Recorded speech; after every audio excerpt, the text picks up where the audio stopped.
Sky Sports News. Go ahead, Jamie. Thanks, Danny. Good afternoon to you, Chris. Obviously, the biggest talking point from the second test was the lack of cricket. First of all, can you just give us an idea of the sense of frustration there was in the dressing room when it appeared it wasn't raining, but there was a distinct lack of urgency from the ground staff? Well, do you know, I don't blame the ground staff for anything, really. You know, I mean, the rules are rules. They have to follow them. They've got to do the best they can to make sure. Obviously, we do what we can to protect the pitch, the rain and stuff like that. But I mean, it was frustrating. It was very frustrating. You know, more sort of around the light issue, really.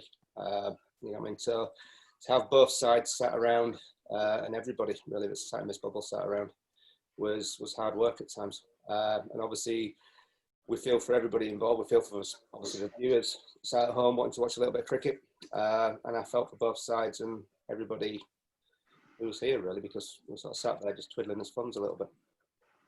And on the light issue, what are your personal thoughts on solutions, whether it's not being so married to this set in stone 11 o'clock start time, whether it's changing the colour of the ball, mandatory use of light enhancing glasses at a certain point of the day, or all of the above?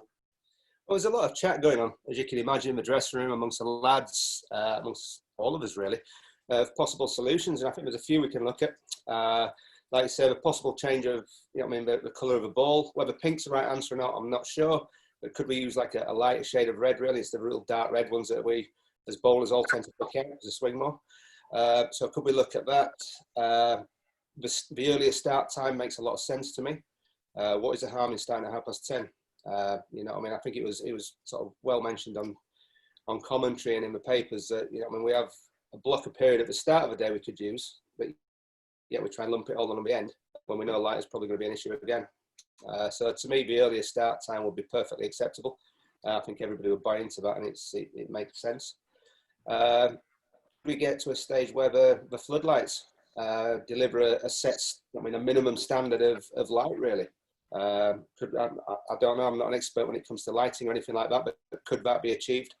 And as you mentioned, the glasses, is that another option as well? But I certainly think it's something that we should be looking at. We all want to play as much cricket as possible and keep the guys out there for as long as possible. I mean, that's what we're all here for, really. And just one final one from me about the pace attack. It seemed from the very first test of the summer against the West Indies, when you went in with Jofra and Mark, that, you know, this was looking to use two fast men with the Ashes obviously still down the line. I know we have to be careful not to just think solely about the Ashes. There's a test series to win right now. But would you like to get two fast men into the same team for this next match? You'll have to wait and see on that one. No, listen, we're going to keep all options open. You know what I mean? There's always one eye on the future, but there is a here and now as well. I mean, we're playing against a good side here. And we've got to make sure that we try and field a side that we believe, you know, we can beat them. So we'll keep all options on the table for this test. Cheers, Chris. No problem. Okay, John Etheridge, please. Chris, morning. Just on the possibility of a 10:30 start to make up time from previous days. There have been discussions. Do you know if it's going to happen for this game on Friday? I've had no official word that it will happen now. You know, I mean, I think, in my opinion, probably, you know, maybe a good idea. And I know there's chat around it, so we'll just wait to see what we come back with. But there'll be no complaints from us if it happened. I mean, when there's 20,000 people in the ground, that brings complications, I suppose, in terms of communicating the early start to all the spectators, or some people want to travel a bit later to get a ticket and so on the train. But when there's nobody in the ground, it should be, you think, fairly straightforward, shouldn't it? Well, yeah, is the answer, John. The short answer to that is yes. Yeah, I think it should be. I mean, we're all here anyway. It's not like any of us are travelling. We're all on the ground, so it wouldn't be very difficult to make it happen. You know what I mean? And if there were spectators, and I could, you know, I mean, you feel for them as well, the sense of frustration that you get. You know, I mean, people paying money to come and watch cricket.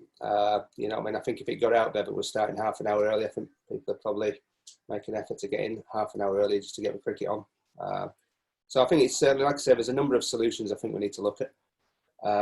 And, you know, I mean, so I'll take it from there, really. Just picking up something that Jamie asked you on the quick bowler, I think you and Joe have made it clear that you regard pace as as a big weapon, particularly in Australia in 15 months' time. So how difficult is the balance between winning series now, but also planning for the future and trying to get the two particularly quick guys, Archer and Wood, plenty of Test cricket? It's very difficult, if I'm honest. You look at what do you need in the here and now, and obviously you look down the line of what potentially we need. So it's a difficult balance to get. We'll do as best to try and strike that balance more often than not. But at the same time, when I look at the squad the team that played last time, we're still building for the future. We had a lot of young lads in there as well. That are all potentially going to feature in those Ashes as well. So we are building for the future, but not just from a bowling point of view, from a holistic point of view, really. So, Sibley, Pope, Crawley, Curran, these guys, Bess, all coming through. The young lads that we're investing in. Just one point. Do you regard pace as potentially quite a strong weapon as well in this coming winter on the slower pitches of Asia? Yeah, there's various factors we look at. Pace is one of them, but pace, movement, bounce. All these things come into consideration, left or right arm, and that's why we're trying to build an attack where we can cover everything off really. And then if you've got that group of players, you can then choose from them to what you think is going to give you the best opportunity to win the game that's in front of you. Okay, we'll go with Rory Dollard and Lawrence Booth, please. Hi, Chris. Just wonder, how have you, I guess, as a group, managed Mark Wood over the last few weeks? There's been times in his career probably where he's been a little down on himself and not always believed he could be sort of the destroyer that he has been over the last 9 or 12 months. Just wondered if you'd been very careful to look after him and keep his confidence up so that when he does play next, he can be that guy again. Absolutely. It's one of the key things that we're having to do, and it's not just Woody, to be honest. If we look, you got Folks, Leach, Bracey, all these guys that have been in the bubble for a long time now and not featured. Woody's played one game, but the other guys have not played any. And it's a really unique situation in the fact that normally you'd send them back to play county cricket. To keep that confidence going, to get the runs, the wickets under their belt. So as and when you do need them, they can come in and they've got obviously a foundation behind them. We've found ourselves in a really unique situation where actually we can't do it. If you look at the rules of getting people in and out of a bubble, so actually, especially with the test being cramped up, we can get them out and get them back in again. We just haven't got the time to do it and stick to the rules, the guidelines that have been set for us around with COVID. And to be honest, the guys have been fantastic. They've worked really hard. But we've seen them, the keepers are out every morning working with Frenchie. The bowlers are out working with the bowling coach. Leachy worked exceptionally hard with the spin bowling coaches and so they've all been absolutely fantastic. Everybody works in the group, but in particular, really, I suppose a special one goes to the guys that haven't played and the way they've conducted themselves throughout this. And yes, we've had to spend time making sure they're okay because they've had a very difficult job. And just looking at the forecast, if it could be a similar-ish kind of pattern of play to what we've seen recently. But like Dom Bess has not bowled in 3 out the last 5 innings. With the success the seam bowlers have had, might there just be a case of accepting that long spells of spin bowling probably aren't going to happen and go another way? Well, as I said earlier, we're going to keep all options on the table. It is nice to have the option in your attack. If we're looking at a nice balanced attack, spin would feature in that. But again, we want to keep all options open. It wouldn't be the first time we've gone in with an all-seam attack. So it's certainly something we will consider. But we'll obviously have a look at the wicket as and when we ever do get it uncovered and see where we go from there. Okay, Lawrence, please. Hi, Chris. When you're 1-0 up and you've got all these bowlers to choose from, does strength of batting come into play, looking to protect the lead, or is that irrelevant? You're looking to pick your strongest bowling attack and win the test? Well, again, we've got to consider everything. Obviously, Ben not being with us leaves a hole in that batting lineup. Obviously, there's a lot of experience and a lot of runs there. So we've got to consider that, but equally, you've got to consider, how much batting is enough. So that's something we'll be looking at. Hence why we pick a bigger squad really and give us the options moving into that. So it'll be a topic of discussion over the next couple of days. Can I just ask how excited you guys are about the World Test Championship, or is a series win, the first goal? As a 1-0, in other words, rather than 2-0. Would you take that? If we can win 2-0, we'd like to do it. But equally, I don't want to give anybody a victory they don't deserve either. So I'm not going to make it easy on anyone. But equally, we want to keep accumulating those points. So we'd love to be in that test final. Tim Wigmore, please. Hi, Chris. There's been a bit of talk of Adil Rashid recently, whether he could come back into the test fold at some point. I wondered what your take was on that, and whether you'd had any chats with him. I haven't spoken to Rash, obviously, since we spoke to him around sort of the white ball stuff. But yeah, I mean, my take on it would be that I don't want to close the door on anyone. But equally, in Rash's case, personally, I would like to see him play some red ball cricket as well. You know what I mean? He is coming off the back of a shoulder injury, and I'd like to see him play the longer format just to make sure that his body is capable of holding up to that, really. You know what I mean, to get that workload into him. Mark Wood said this week he was trying to work on the wobble seam. I know that's kind of we hear a lot about that delivery among your group. Can you just talk a little bit about, I suppose, the importance of that ball for your group, and why it seems to have been effective? Well, I think we've seen it from a lot of bowlers around the world now. The wobble seam is a very popular ball. It's a very hard ball to play if you get the nip that you're looking for from it. And equally, it could nip either way off the seam. And it's something that the guys work very hard on. Obviously, Jimmy and Brody are very good at it. Woody is getting there with it. The rest of us bowl it. Wokes uses it. Everybody uses it now. It's an effective ball, especially when you try to bring the stumps into play. And do you see that ball as something that can be effective away from home as well as obviously in England? Yeah, well, we used it in South Africa. It was successful out there. So potentially in Australia and India, those sorts of places as well. Yeah, absolutely. You want as many tricks up your sleeve as you can, really. As a bowler, you want the weapons in your armoury, whether it be in swing, away swing, wobble seam. What you're looking for is some sort of movement, and you get the wobble seam right, it's a very difficult ball to play. Chris Scott. Hi, Chris. Hiya.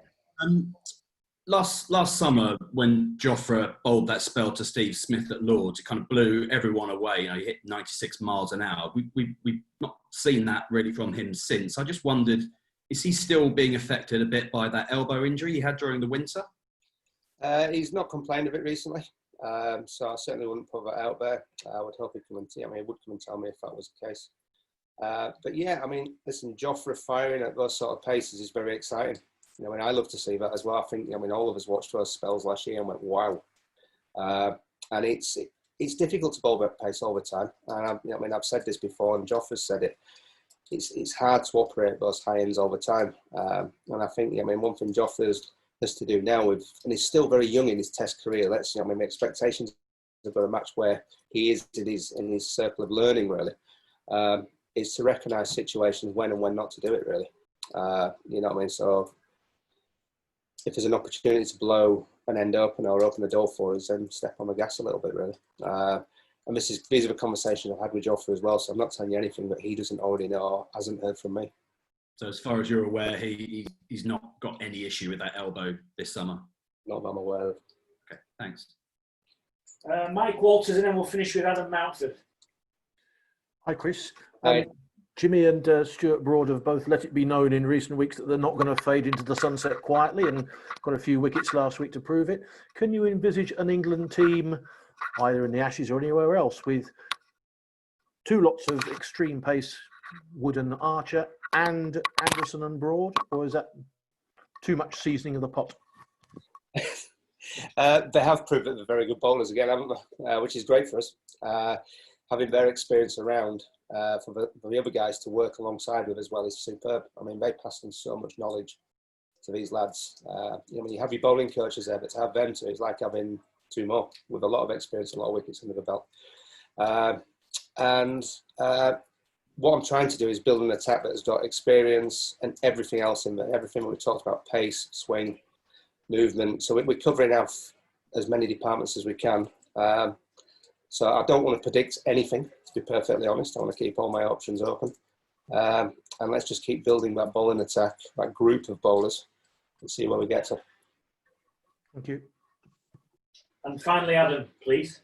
Yeah. Hi, Chris. Just obviously with the lack of cricket last week, has that changed what you might have been thinking when it comes to potentially rest and rotating bowlers? For example, were you really thinking that James Anderson would play all 3 test matches against Pakistan, or the fact that you had little cricket last week means that he may well play all 3? Well, I mean, we didn't really bowl that much last week, did we? So we didn't do a right lot. So it means all options are on the table again, basically. Okay, we're done. Thank you very much, everyone. Have a lovely afternoon. Thank you, guys. Cheers. Have a great day.